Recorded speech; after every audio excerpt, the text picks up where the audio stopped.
Një audit i fundit nga kontrolli i lartë i shtetit gjen se vendimi qeverisë shqiptare për të ndarë në një raport të drejtë 70 me 30 plazhin privat nga ai publik nuk ka rezultuar eficient në terren, sezonin veror që lan pas.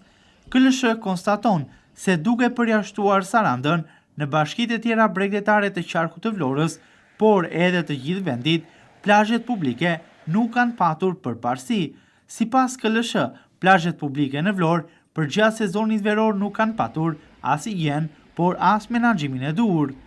Nga vëzhgimet në terren, rezulton se hapësira që i rezervohet publikut shpeshherë nuk është e përshtatshme dhe e aksesueshme nga qytetarët.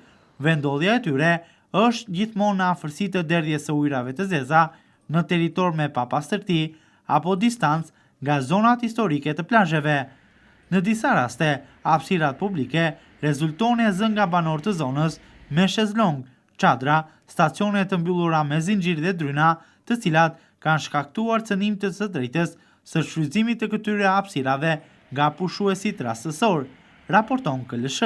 Auditi thekson se përgjatë viteve 2022-2024, hapësira private në plazhe është rritur ndjeshëm, ku në 2 vite sipërfaqja e plazheve private është rritur me 250%. Në imar, plazhet private janë shtuar me 200%.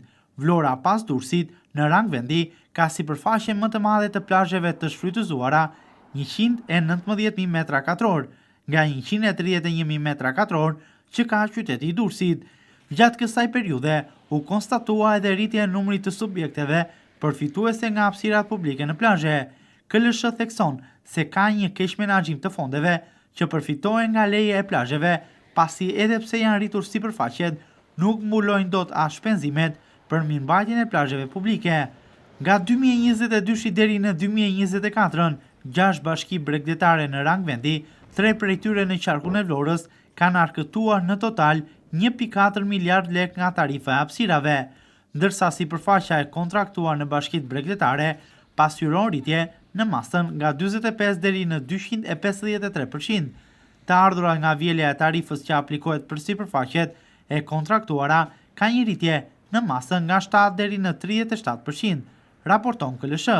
Kontrolli sugjeron rritje të tarifës për zënien e hapësirës publike të plazheve, vendosjen e sinjalistikës së detyrueshme, si dhe listat fikse të çmimeve për shezlongët, duke shmangur problematikën e abuzimit me çmimet dhe e bën më të lehtë monitorimin e situatës së çmimeve në territor, thekson në këtë raport KLSH. Shqipëria, thot auditi, mbetet i vetmi vend në Europë të cilit i mungon ende një ligj për bregdetin dhe se situata në bregdet është thuajse emergjente.